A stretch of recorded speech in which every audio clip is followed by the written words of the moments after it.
I'm Nic Harcourt for AKG Stories Behind the Sessions with Cliff Martinez. Cliff is a musician and composer who cut his teeth as a drummer, most notably with Captain Beefheart and the Red Hot Chili Peppers. And he joins us on this episode to talk about the Chili Peppers' first self-titled album released in 1984.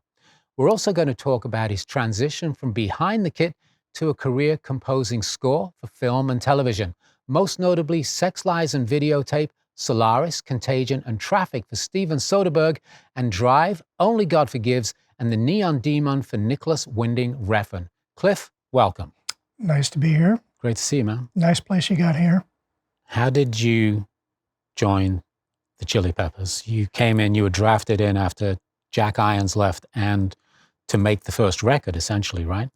Yeah, I knew Flea, and I shared a rehearsal space with the Chili Peppers. And Flea was also kind of a scholar of the punk rock, Los Angeles punk rock music scene. Right. He played in Fear early on, and I was in the Weirdos.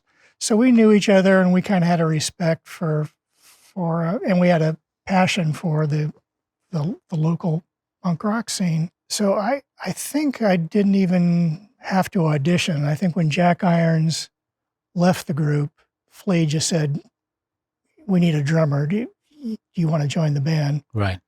And I had seen, I think, 2 of their shows at that point. I think their first show was 1 song. Their second show was 2 songs. And they did the thing. Sure. And I just went, yeah, that's next level punk rock. I'm in. And so I just said, yeah. And that's how I got in. Can you take us through a typical day in the studio with Andy Gill? Well, he had kind of a dry wit, being English. And one day, Andy wanted to use a drum machine, which he had used on his own album. I forget his most recent album at the time that was kind of poppy. He was very keen on using the drum machine on the Chili Peppers record, but he knew the band would probably destroy it or something, that they were hostile to that idea. So I think he thought if he can get Cliff to embrace it, and I think he knew that I was kind of into it, then we can get it on the record. But at that time, the drum machine had evolved quite a bit. It was now the Lynn sampling drum machine, which utilized real drum recordings. And I think as a sequencer too, it was more sophisticated than the Roland device that I had. So my feeling when I took the machine home was, oh man, I'm going the way of the brontosaurus here. I'm going to be extinct because this is, and at that time in the 80s, drum beats were, everybody kind of, the style was sort of simplistic, and the drum machine was the perfect thing to take over from human drummers. And I don't remember the conversations I had with the band, but we tried it. We tried it on, I think we had 1 track that was supposed to be the hit. We used it on that. I guess I programmed the drum machine, and the track was ultimately despised by the band and never made it on the, it was called Human Satellite.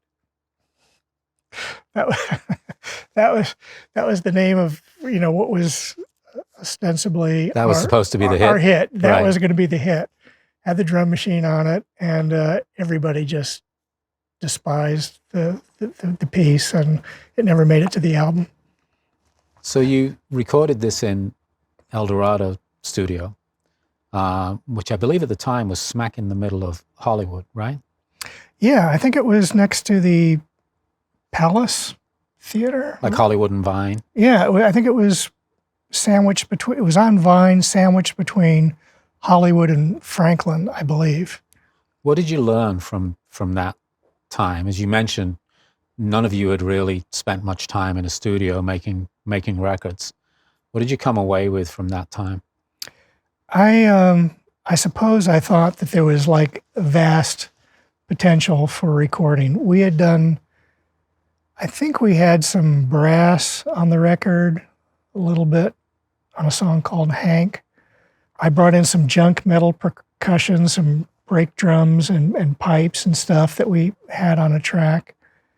And I thought that overall, I kind of liked the process of recording.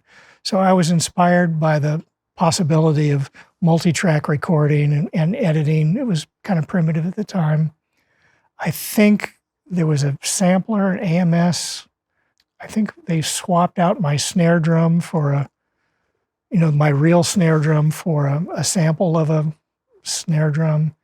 So I was impressed with the possibilities of the recording studio and the beginnings of, what later became an explosion of new computer technology and music. I suppose that was my big takeaway. And subsequently, I guess I wasn't quite as intimidated by the studio as I was initially. You made one more album with the band, right? Freaky Styley, with George Clinton producing. Very different approach, I would imagine, in studio. Can you talk a little bit about that? Yeah, it was, we did a lot of drugs because we're in Detroit and, when in Rome. I remember we cut our basic tracks in a couple of days. That went really quickly. All the vocals and the overdubs and things came later. And it was a smoother ride for all of us because we loved George Clinton. We respected him, and he was a good choice for that material. We learned quite a bit about him and his process by hanging around United Sound, which Aretha Franklin was down the hall recording. A lot of the P-Funk guys were in the lounge area just waiting to be called to do vocals or hand claps or finger snaps or something. That was really a great experience. So technology was already a part of your process, was a tool, so to speak, in your kit bag. When did you decide you wanted to explore that outside of a band and start moving into the world of composing? I think I began to get a sense of life outside the Chili Peppers when I bought some new musical gear that I was fascinated by. Prophet 2000, one of the early sampling keyboards, SB12 sampling drum machine, and a Roland MSQ 700, a sequencer, I think Roland's first sequencer. And I knew that stuff had no place in the Chili Peppers. They just, the whole drum machine experience on the first album was tumultuous and a lot of friction over that. So I knew I couldn't do it there, but I didn't know where I was going to go with it. I used to host rude body noise parties at my house where my friends would step up to the microphone and make some kind of ugly vocal sound. And I would make a sound collage out of it and play it back on the samplers. And then I would kind of make a composition out of it. And it was distasteful. It wasn't particularly musical. Was this for your own entertainment? But somebody had to do it, for the most part, yeah. So I would walk around with this cassette tape with these weird semi-musical sound collages on it. There was a video director named Steven Johnson who had some success doing Peter Gabriel's Sledgehammer video and Big Time. And he was friends of the Chili Peppers. And he was going to do a video of us for our second album. Then he got the job directing the first season of Pee-wee's Playhouse. And I gave him the cassette tape of the rude body noise collages. And I said, I can do that.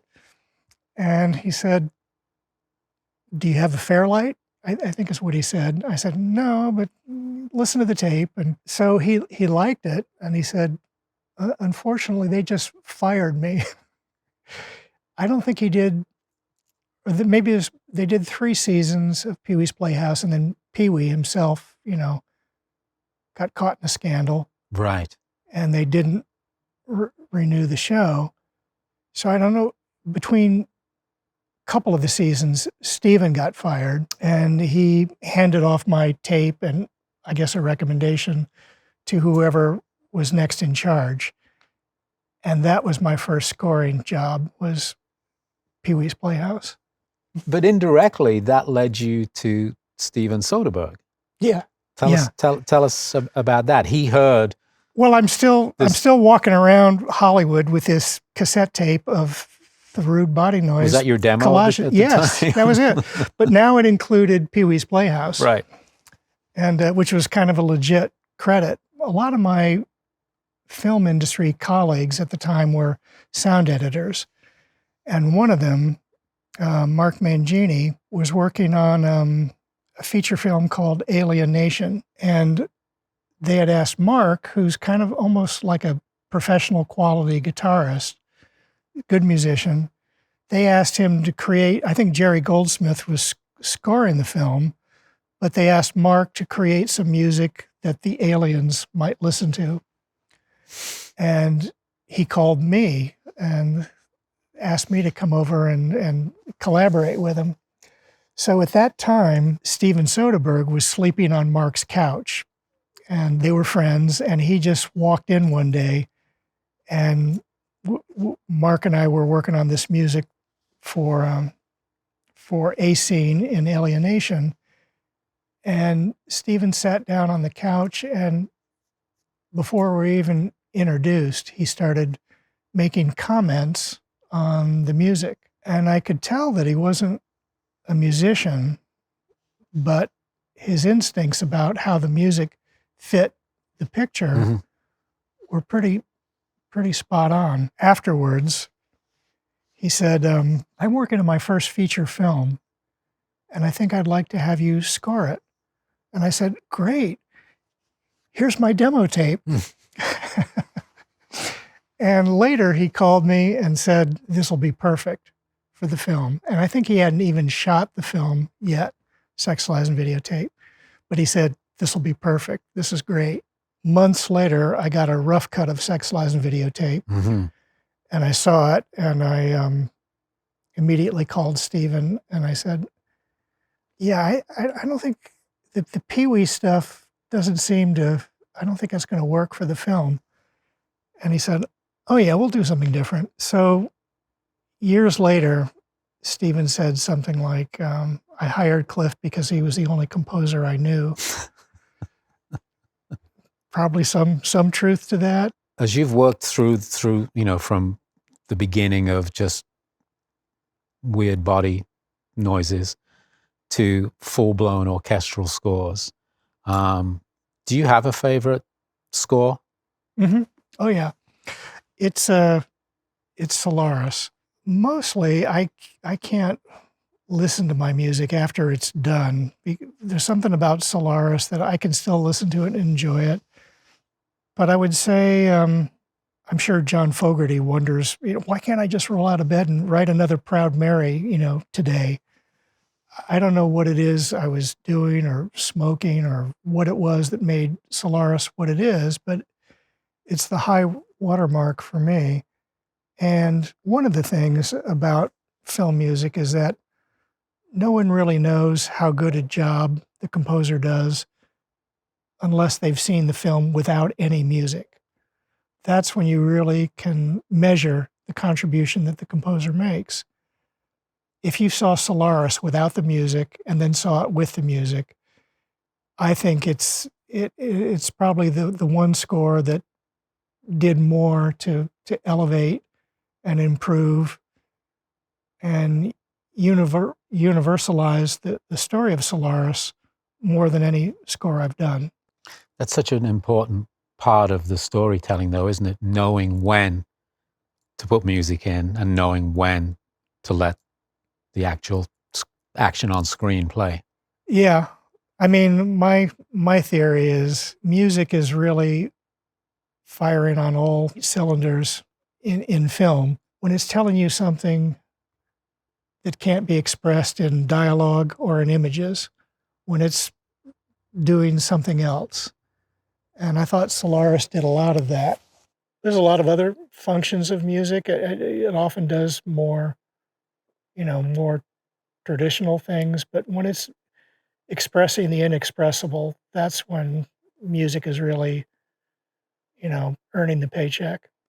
Well, long may you continue composing. It's been great talking to you, Cliff. Thanks so much. Pleasure.